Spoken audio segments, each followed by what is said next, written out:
कृषि और किसानों के भरोसे तो हमारा देश चल रहा है, लेकिन किसानों के मुद्दे पर कितनी बात हो पाती है?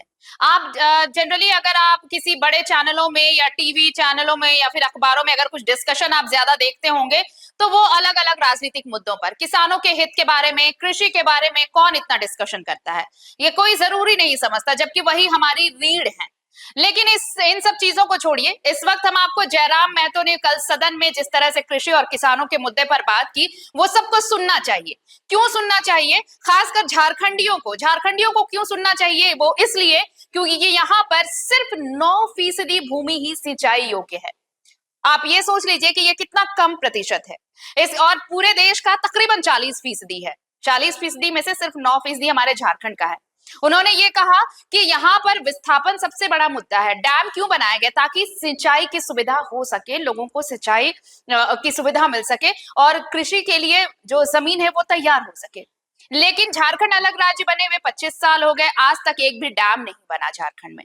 और जो डैम बने हैं, वहां के लोग विस्थापित हैं, उनको तो रहने तक के लिए जगह नहीं मिल पाई है, ढंग से उनका आशियाना उन्हें नहीं मिल पाया है, तो आप कृषि और किसानों के हित की बात कैसे करेंगे?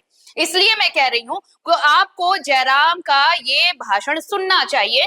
किसानों के मुद्दे को लेकर, कृषि के मुद्दे को लेकर उन्होंने कैसे कहा है, और ये कहा है कि सरकार को इसके लिए अलग से नीति बनानी चाहिए, सरकार को इस पर गंभीरता से काम करना चाहिए। सुनिए जयराम महतो को। कि देश के किसानों, एक नजर रखना खेत खलिहान पर और दूसरी नजर रखना लाल किला की मचान पर।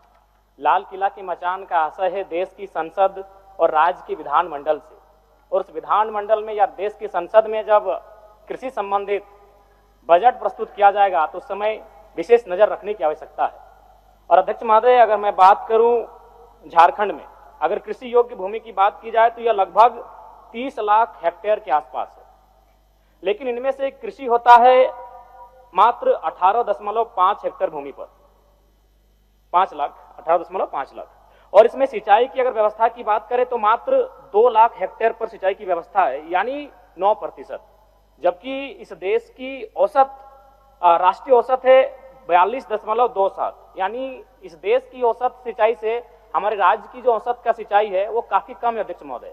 अतः माननीय मंत्री महोदय बैठे हैं, मैं उन्हें कहना चाहूंगा कि निसंदेह योजनाएं जो किताबों में अंकित हैं, जिन योजनाओं पर बजट की राशि को खर्च किया जाएगा, निसंदेह किताबों में बड़ी सशक्त दिख रही हैं, लेकिन धरातल, चूंकि हमारे अगर राज्य की बात करें तो हमारे राज्य में चांडिल डैम है, कोणार्क डैम है, माइथन डैम है, पांचेत डैम है, तेनुघाट डैम है।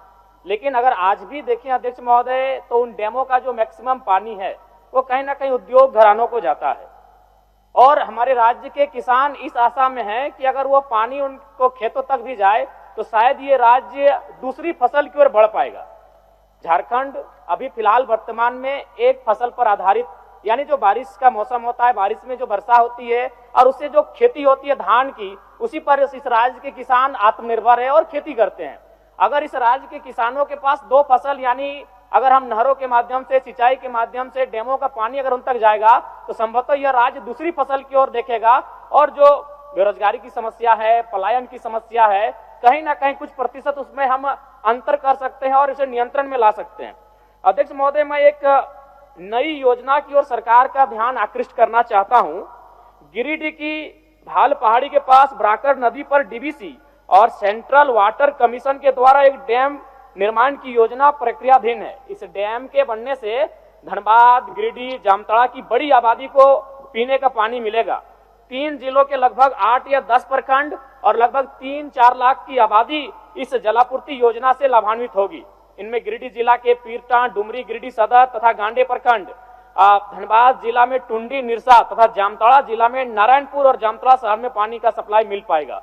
मैं आपके माध्यम से सरकार को और विभागीय मंत्री जी से कहना चाहूंगा कि डीवीसी को, इस परियोजना को जल्द प्रारंभ करने के लिए राज्य सरकार को पहल करनी चाहिए, प्रयास करनी चाहिए। अध्यक्ष महोदय, जब कोई भी योजना आती है तो उस योजना के लिए जमीन का अधिग्रहण होता है, और उन योजनाओं में सिंचाई संसाधनों को विकसित करने में जो मूल समस्या है वो विस्थापन है। चांडिल के विस्थापित आज भी आंदोलनरत है। विशुनगढ़ ब्लॉक में जो कोणार्क डैम है वहां के विस्थापित भी आज भी आंदोलनरत है। धनबाद चाहता हूं, अरूप भैया भी बैठे हैं, मैथेन और पंचेत के जो विस्थापित हैं वो भी आज भी आंदोलनरत हैं। तो हमें लगता है कि उन विस्थापितों की समस्या का समाधान करने की दिशा में भी सरकार को पहल करनी चाहिए, जिन विस्थापितों की जमीन पर बहुउद्देशीय डैमों का निर्माण किया गया है। और एक महत्वपूर्ण बात अध्यक्ष महोदय, जितने भी डैम है जिनके माध्यम से हम लोग सिंचाई के लिए तैयार कर रहे हैं, वो डैम इस राज्य के बनने से पूर्व के हैं। झारखंड राज्य बनने के बाद इस राज्य में एक भी नए डैम का निर्माण नहीं किया गया है। अतः मैं सरकार को संज्ञान देना चाहूंगा, चूंकि कृषि को उन्नत बनाए बिना इस राज्य के उन्नत की कल्पना नहीं कर सकते हैं। अतः हमें इस राज्य को नए डैमों के निर्माण की ओर बढ़ना चाहिए और वो डैमों का पानी ज्यादा से ज्यादा कृषि के लिए इस्तेमाल में आ सके। मैं ये आपके माध्यम से सरकार को और विभागीय मंत्री को ध्यान आकृष्ट करना चाहता हूं।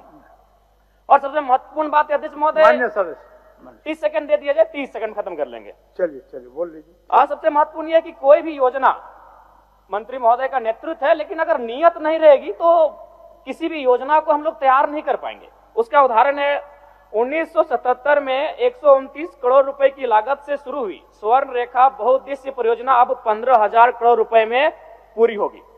1982 में 26 करोड़, मात्र 26 करोड़ से शुरू हुई पुनासी जलाशय परियोजना 37 वर्षों के सफर के बाद 800 करोड़ रुपए तक पहुंच गई है।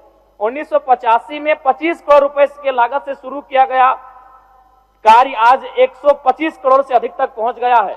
इसलिए मेरा कहना है अध्यक्ष महोदय, समय अवधि में निर्माण कार्य और योजना की जो प्रक्रिया है उसका निष्पादन हो।